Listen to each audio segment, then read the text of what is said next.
Serious supply problems also characterized the invasion.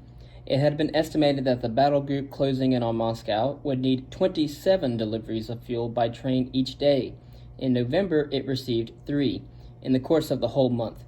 American economists monitoring the war focused on precisely this issue in reports entitled "The German Military and Economic Position" and "The German Supply Problem on the Eastern Front." They calculated that each 125 miles of advance would require an additional 35,000 freight cars, or a reduction of 10,000 tons in daily deliveries to the front line. The speed of the advance was proving to be a major problem. Keeping the front line supplied from the rear was bad enough, but there was a more pressing issue.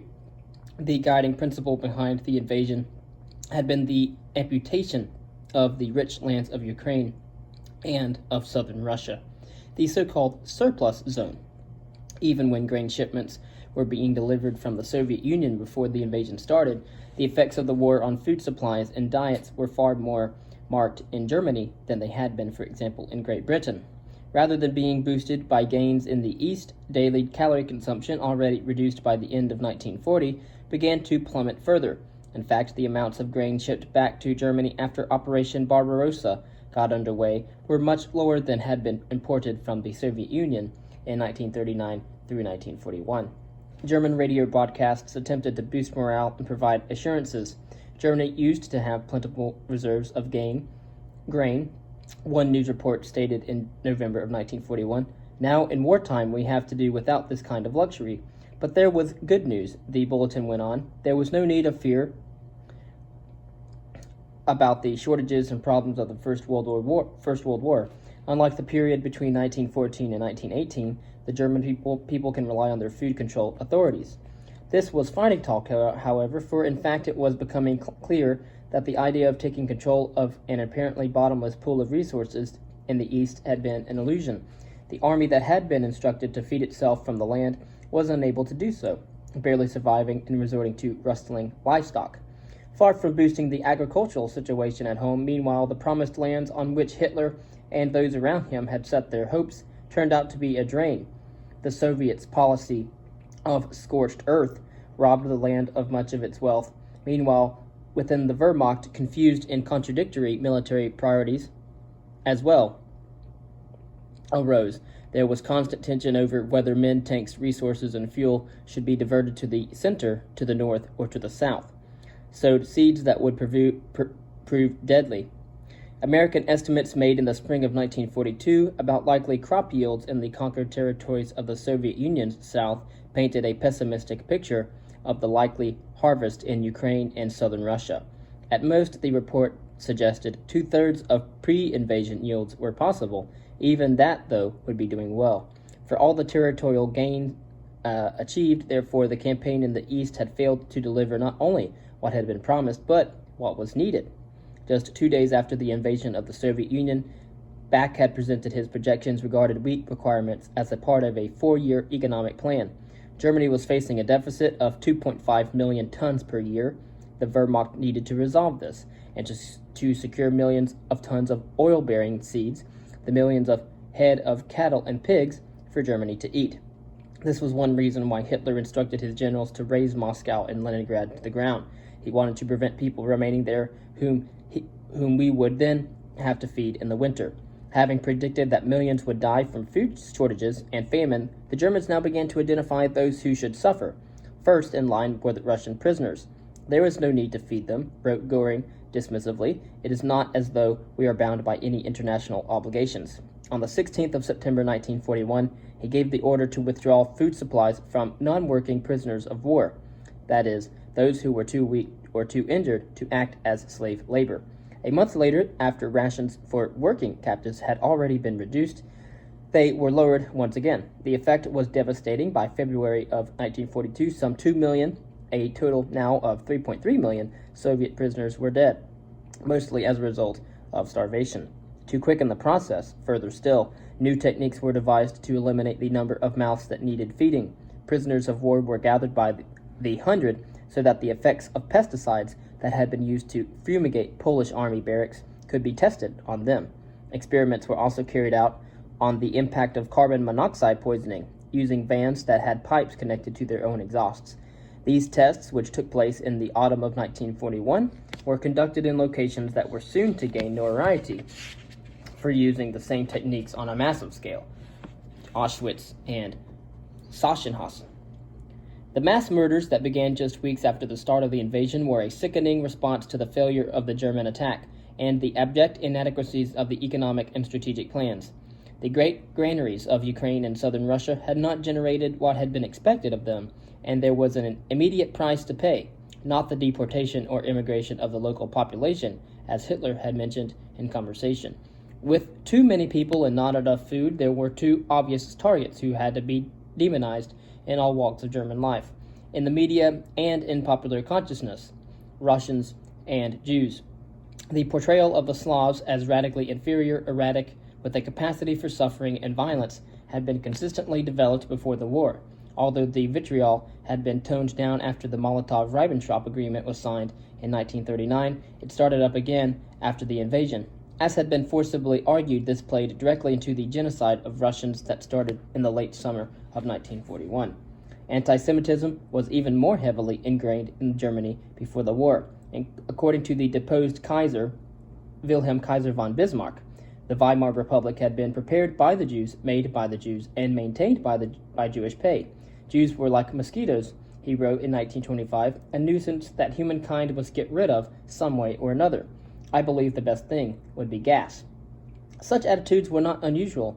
Events like the Kristallnacht, which saw coordinated violence against Jews on the night of the 9th and 10th of November 1938, were culminations of poisonous rhetoric that routinely dismissed the Jewish population as a parasite that feeds on the flesh and productivity and work of other nations. Rising fears of what such talk and action would bring had already prompted some to consider making new alliances. In the mid-1930s, David Ben-Gurion, later the first Prime Minister of Israel, tried to reach an agreement with leading Arabs in Palestine to enable greater levels of Jewish immigration. This came to nothing, with a mission led by a supposed Arab moderate being sent to Berlin to agree terms on how the Nazi regime would instead support Arab plans to undermine British interests in the Middle East. Before the end of the first month of the war, in September of 1939, a plan had been agreed to resettle all Jews in Poland. To start with, at least, the plan seemed to have been to gather the population en masse to facilitate their removal from German territory by forcible immigration. Indeed, elaborate plans were developed in the late 1930s to deport German Jews to Madagascar, a harebrained scheme seemingly based on the popular but misguided conviction of many late 19th century and early 20th century geographers and anthropologists that the native Malagasy population of this island in the southwest Indian Ocean traced their origins to the Jews. Of course, there had been discussions in Nazi Germany about deporting Jews elsewhere as well. In fact, and perversely, Hitler had been championing the creation of a Jewish state in Palestine for the best part of 2 decades. In the spring of 1938, he spoke in support of a policy of immigration of German Jews to the Middle East and the formation of a new state to be their home.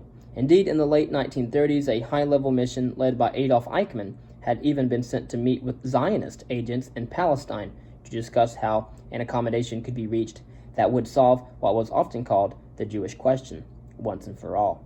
With considerable irony, Eichmann, who was later executed in Israel for crimes against humanity, found himself discussing how to boost immigration of Jews from Germany to Palestine, something which seemed in the interest both of anti-Semitic Nazi leadership and of the leadership of the Jewish community in and around Jerusalem.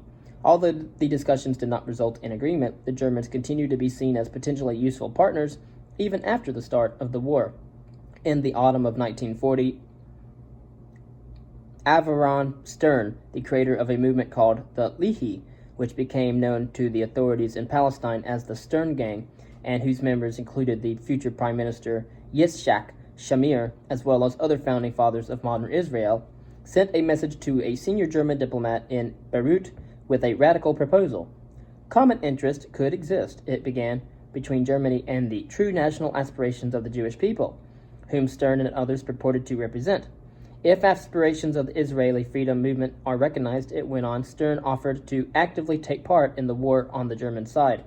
If the Jews could be liberated through the creation of a state, Hitler would surely benefit, apart from strengthening the future German position of power in the Middle East, it would also extraordinarily strengthen the moral basis on the Third Reich in the eyes of all humanity.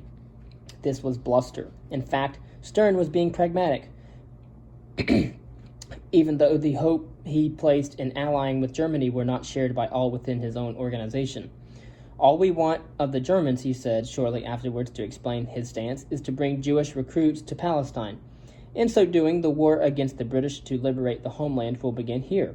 The Jews will attain a state, and the Germans will incidentally be rid of an important British base in the Middle East, and also solve the Jewish question in Europe. It seemed logical and horrific. Leading Jewish figures were actively proposing collaboration with the greatest anti-Semite of all time, negotiating with the perpetrators of the Holocaust hardly 12 months before genocide began.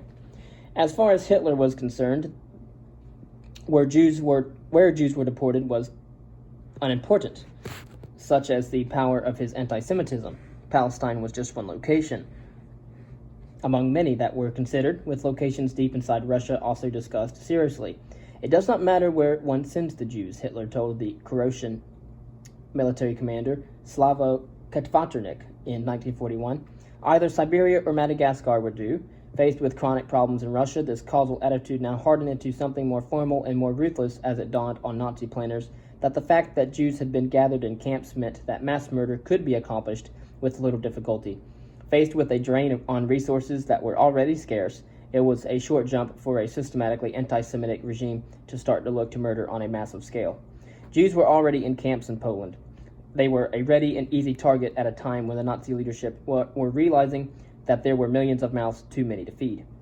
There is a danger in this winter, wrote Adolf Eichmann as early as the middle of July 1941, that the Jews can no longer all be fed.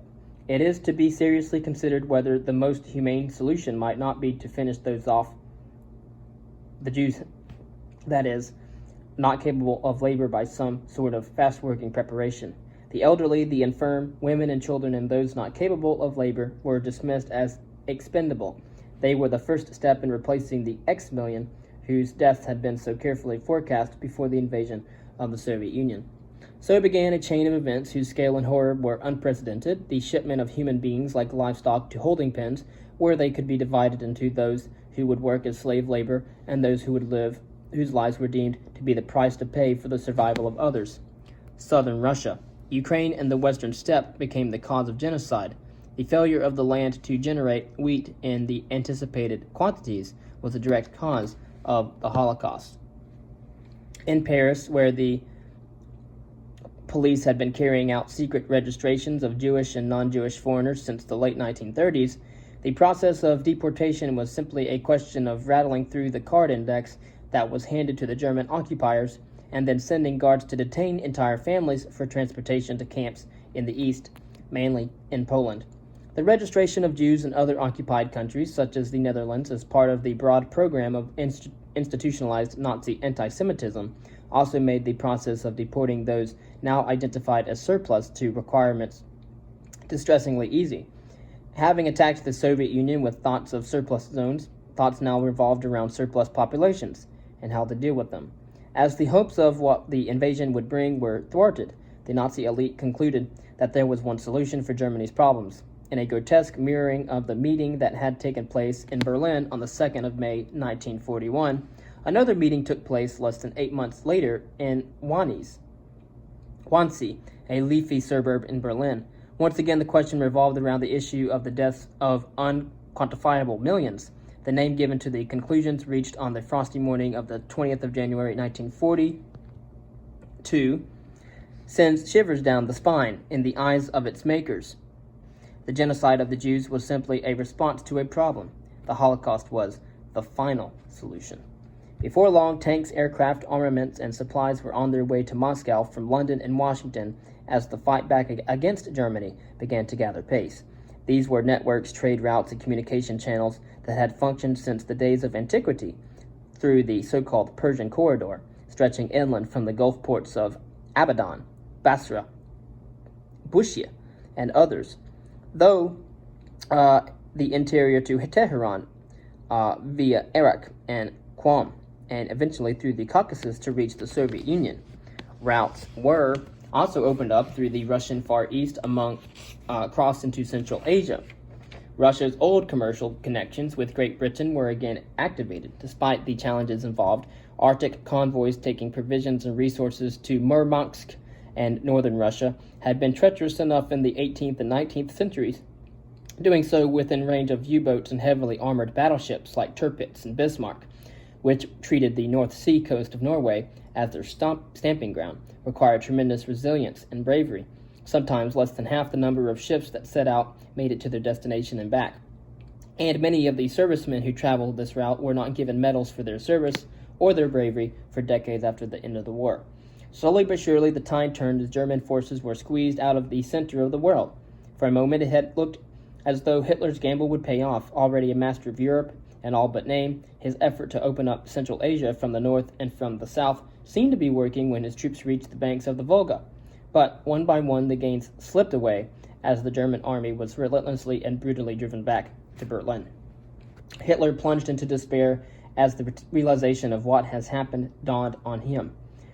A classified British report revealed that in a speech given on the 26th of April 1942, despite the apparent successes in the East, the German leader was betraying clear signs of paranoia and fatalism, together with growing evidence of what was termed a messiah complex.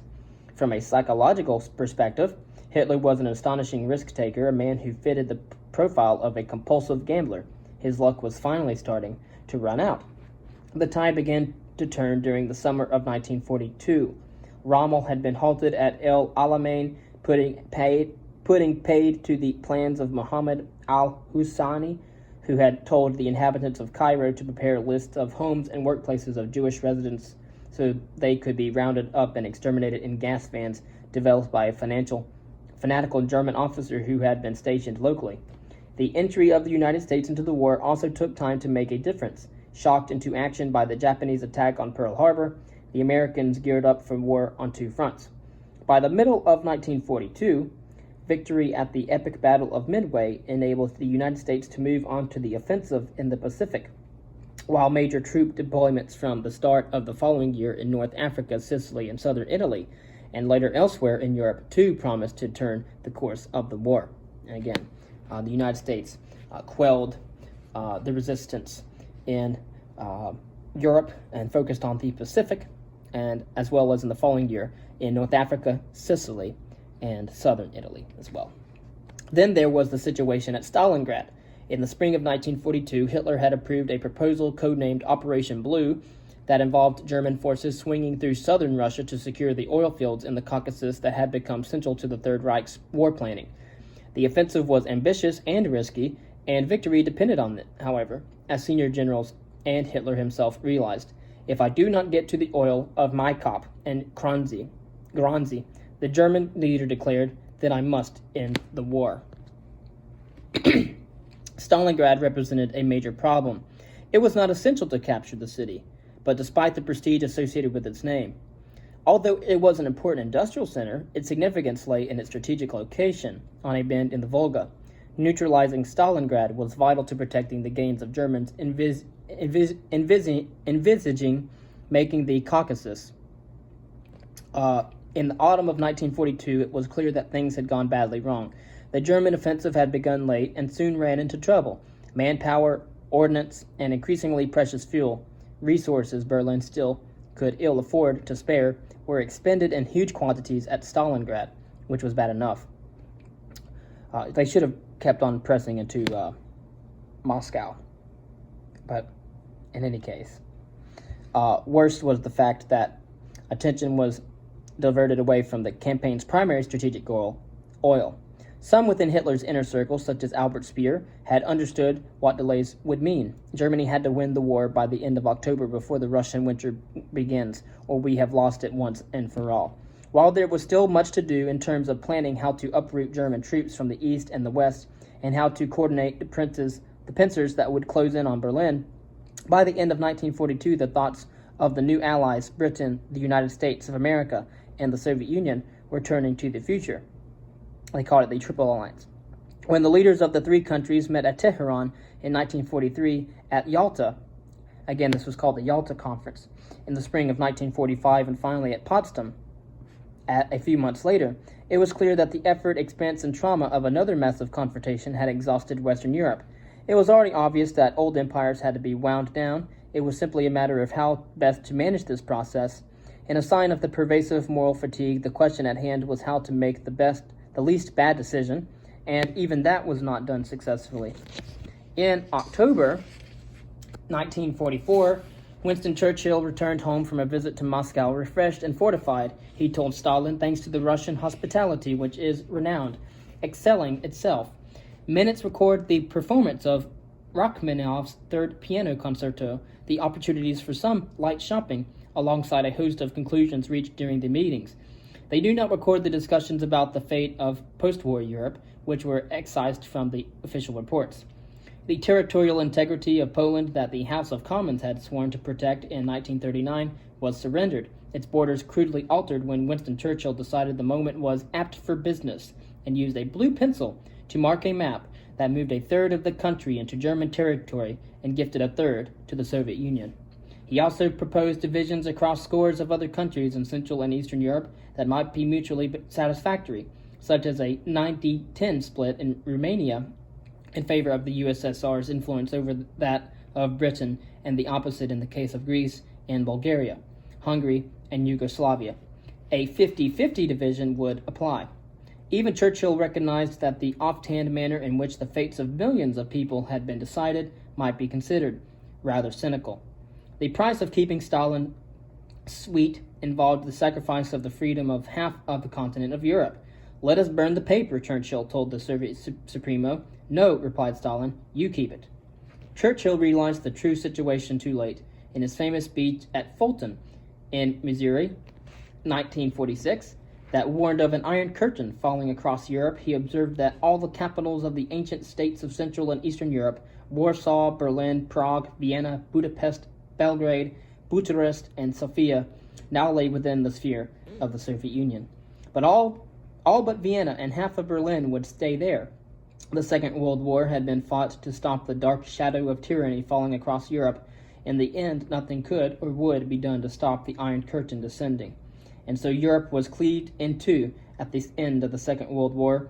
The western half had fought bravely and heroically, and for decades afterwards congratulated itself on its achievement in taking on the evil of Nazism without paying the price of recognizing its role in its genesis.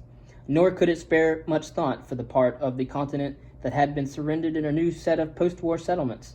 The defeat of Germany had resulted in chronic war fatigue, the exhaustion of the economies of Britain and France, and the collapse of those of Holland, Belgium, Italy, and Scandinavian countries. Coupled with the dislocation was the fear not only of an arms race that was likely to involve extensive research into nuclear weapons, but of direct confrontation. With Soviet troops in Europe enjoying a 4-to-1 numerical superiority over those of the other allies, supported by advantages in tank deployment, there were real fears that further hostilities might break out following the German surrender. As a result, Churchill ordered contingency plans to be drawn up that were based on a hypothesis that Hitler's defeat simply marked the end of a chapter rather than an end point in itself. The name given to these plans concealed the reason why they had been prepared in the first place. Operation Unthinkable was eminently thinkable in the minds of British planners. The need to prepare for contingencies was firmly based in the reality of a fast-changing situation as Germany crumbled. Stalin had taken up an increasingly uncompromising position, no doubt driven by the sense of betrayal arising out of his catastrophic alliance with Hitler in 1939, but also as a result of the astonishing price that the Soviet Union had to pay, above all at Stalingrad and Leningrad, to survive the German onslaught. From Moscow's point of view, it became important to build a system of buffer zones and client states, as well as to create and reinforce the fear that direct action could be taken if the Soviet Union felt threatened. In the circumstances, crippling countries to the west by targeting and even removing their industrial bases was a logical step to take, as was providing financial and logistical support for nascent communist parties. As history shows, attack is often the best form of defense. One result of this was that Hitler's oppression was deemed worse than that of Stalin. The narrative of the war as a triumph over tyranny was selective, singling out one political enemy while glossing over the faults and failings of recent friends. Many in Central and Eastern Europe would beg to differ with this story of the triumph of democracy, pointing out the price that was paid over subsequent decades by those who found themselves on the wrong side of an arbitrary line. Western Europe had its history to protect, however, and that meant emphasizing successes and keeping quiet about mistakes and about decisions that could be explained as realpolitik. This was typified by the European Union being awarded the Nobel Peace Prize in 2012. How wonderful that Europe, which had been responsible for almost continuous warfare not just in its own continent, but across the world for centuries, had managed to avoid conflict for several decades. In late antiquity, the equivalent would have been giving the prize to Rome a century after its sack by the Goths, or perhaps to the Crusaders after the loss of Acre for toning down anti-Muslim rhetoric in the Christian world. The silence of the guns perhaps owed more to the reality that there was nothing left to fight for than to the foresight of a succession of supposedly brilliant peacemakers in the late 20th and early 21st centuries, or to the wonders of an unwieldy international organization of European states whose accounts have not been signed off by its own auditors for years. A new world had started to emerge in 1914 as the sun began to set on Western Europe. The process accelerated with the hostilities of 1939 through 1945 and continued after they had finally ended. The question now was who would control the great trading networks of Eurasia. And there was good reason to ponder this carefully, for it had turned out that there was more to the fertile earth and golden sands of the heart of the world and to the waters of the Caspian Sea than met the eye.